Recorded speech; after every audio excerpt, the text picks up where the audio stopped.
សុខស្ដីបងប្អូនទាំងអស់គ្នាខ្ញុំវិរៈជាអ្នកចិត្តសាស្ត្រនិងជាអ្នកឯកទេសព្យាបាលការប្រតិកិច្ចផ្លូវចិត្ត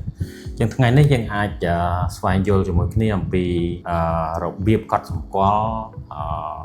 ពីការប្រឈមជាមួយនឹងបញ្ហាផ្លូវចិត្តហ្នឹងហើយមានបងប្អូនយើងជាច្រើនក៏បានសួរថាតើនៅពេលដែលយើងសង្ស័យថាអ្នកណាម្នាក់ឬក៏សង្ស័យខ្លួនយើងអាចនឹងមានបញ្ហាផ្លូវចិត្តឬក៏កំពុងតែប្រឈមជាមួយបញ្ហាផ្លូវចិត្តយើងគួរតែកត់សម្គាល់ទៅលើអ្វីខ្លះមានចំណុច4ដែលបងប្អូនអាចយកចិត្តទុកដាក់ហើយនឹងឆ្លុះបញ្ចាំងទី1គឺតកតងនឹងអាការៈនៅលើរាងកាយអាចបងប្អូនអាចកត់សម្គាល់ថារយៈពេលថ្មីហ្នឹងបងប្អូនឃើញថាខ្លួនឯងហាក់បីដូចជាมันមានកម្លាំងកំហែងមានអាការៈដូចជាឈឺក្បាលជាប្រចាំខុសប្លែកពីធម្មតាពីមុនអាចថាឈឺក្បាលឬអស់កម្លាំងតែញ៉ាំបាយហើយឬក៏សម្រាកទៅយើងធូរស្រាលមកវិញប៉ុន្តែមករយៈពេលថ្មីហ្នឹងហាក់បីដូចជា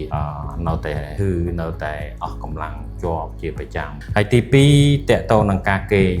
អាចថាគេងមិនលក់ឬក៏ពិបាកក្នុងការគេងលក់ហើយគេងហើយ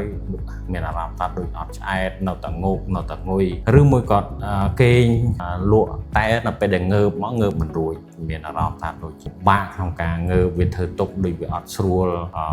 ខុសប្លែកពីធម្មតាហើយបងប្អូនអាចមានខ្លះអាចមានអាការៈឈឺចុកចាប់លើរាងកាយឈឺសាច់ដុំឈឺសន្លាក់ឬក៏ឈឺពេញខ្លួនតែម្ដងដូចជាគេត្រូវគេវាយច្រើនដបងច្រើនបំបត្តិអញ្ចឹងការៈខ្លះអាចឃើញឬក៏ឮសំឡេងឬក៏ធំក្លិនដែលទាំងរបស់ទាំងអស់ហ្នឹងវាអត់មានណាដែលខ្មែរយើងតែងតែមានជំនឿថាមានខ្មោចលងឃើញខ្មោចឬគេហៅឬគេ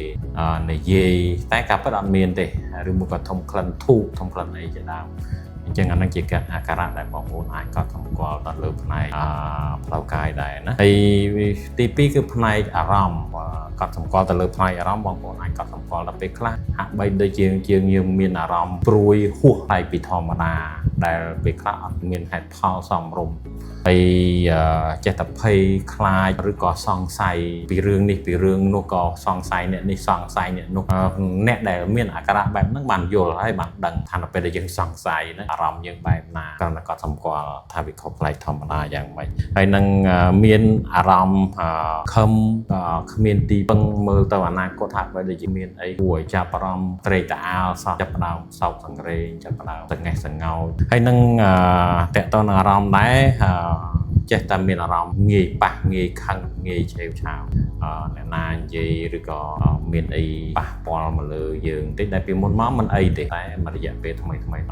ចេះតែគិតឲ្យនឹងដាក់អារម្មណ៍ដាក់ខ្លួនយើងទៅលើអ្វីដែលគេកំពុងតែនិយាយទី3បងប្អូនអាចកត់សម្គាល់ទៅលើការរបស់ខ្លួនឯងឬក៏ការគិតអ្នកដែលយើងសង្កេតហ្នឹងថាការគិតមួយរយៈហ្នឹងហាក់បីដូចជាប្លែកពីទូទៅអាច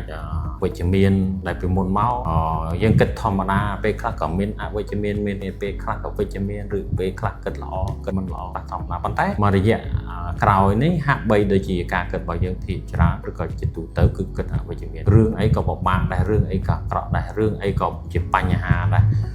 ធ្វើឲ្យយើងនឹងពិបាកក្នុងការទទួលយកពិបាកក្នុងការប្រឈមអាចបងប្អូនពិបាកក្នុងការផ្ចង់អារម្មណ៍ដើម្បីប្រមូលអារម្មណ៍យកមកគិតរឿងអីមួយយកមកកណនារឿងអីមួយឬយកមកវិនិច្ឆ័យរឿងអីមួយវាពិបាកណាស់ដូចអត់ដូចពីមុនទេឃើញខ្លួនឯងហាក់បីដូចជាខុសប្លែក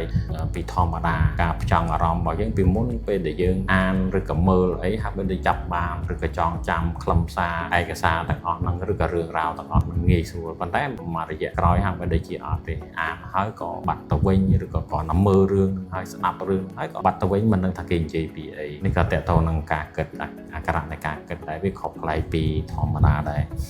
ហើយនឹងពេលខ្លះក៏គិតចេះតែមានអារម្មណ៍ចេះតែគិតបើខ្លួនឯងស្លាប់ទៅហាក់បីដូចជាវាស្រួលជាងរស់នៅរងហើយដូចវាពិបាកទ្រាំរនិយាយថាពិបាកយ៉ាងម៉េចហ្នឹងវាមិនត្រូវបញ្យលគេវាមិនកើតបញ្យលខ្លួនឯងក៏មិនកើតប៉ុន្តែក៏អត់ដឹងថាចេះតែគិតថាបើសិនជាស្លាប់ទៅវាស្រួលជាងរស់នៅជាងចេះតែមានអារម្មណ៍គិតមានអារម្មណ៍ហើយគិតចុះគិតឡើងពីរឿងទាំងអស់ហ្នឹងហើយមួយទៀតបងប្អូនអាចកត់សម្គាល់ទៅលើអាកប្បកិរិយាសង្កេតលើអាកប្បកិរិយារបស់អ្នកដែលយើងឆ្លុះបញ្ចាំងឬក៏សង្កេតហ្នឹងក៏ដូចជាសង្កេតខ្លួនយើង ថាអាការៈតេតនឹងអាកប្បកិរិយាហ្នឹងហាក់បីដូចជាប្លែកមួយរយៈហ្នឹងអាកប្បកិរិយាផ្លាស់ប្ដូរយើងដឹងហើយថាអូអាចតេតទីមួយអាកប្បកិរិយាតេតនឹងការគេងការញ៉ាំលេងចង់គេងលេងចង់ញ៉ាំឬក៏ញ៉ាំមិនឆ្ងាញ់ពេងមិនលក់ងាយឆ្លោះងាយលោឡាងាយដែលវាមិនសមហេតុសមផលហើយនឹងគាត់សម្គាល់ឃើញមានការផ្ដាច់ខ្លួនចូលចិត្តធ្វើអីតែឯងនៅឆ្ងាយពីគេជួនកាលសម្រាប់បងប្អូនផ្ទាល់ខ្លួនហ្នឹងចេះតែមានអារម្មណ៍ថាឲ្យតែមានមនុស្សនៅជុំវិញខ្លួនយើងចេះតែធុញចេះតែទឹះចេះតែប៉ះចឹងបើនៅម្នាក់ឯងនៅតែក្នុងបន្ទប់មកវា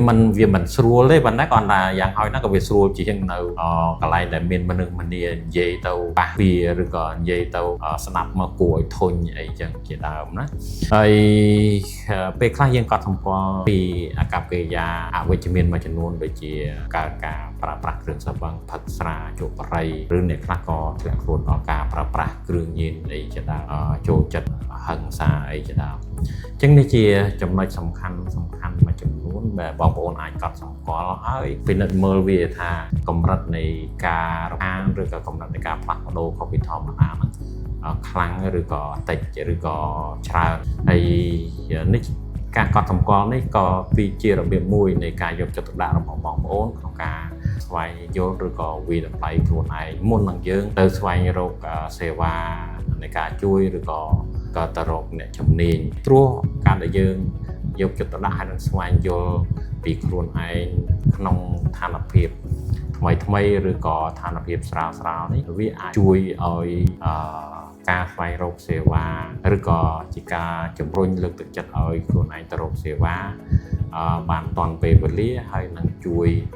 ដោះស្រាយស្ថានភាពឲ្យចិត្តរបស់យើងតែមានប្រសិទ្ធភាពអូខេអញ្ចឹងអ្វីដែលចែករំលែកខ្លីៗនេះសង្ឃឹមថាវាមានប្រយោជន៍ដល់បងប្អូនទាំងអស់គ្នាហើយបើសិនជាមានសំណួរផ្សេងទៀតអាចសួរនៅខាងក្រោមហើយក្រុមការងារយើងនឹងឆ្លើយតាមលំដាប់លំដោយអរគុណច្រើនជម្រាបលាជួបគ្នានៅវីដេអូក្រោយ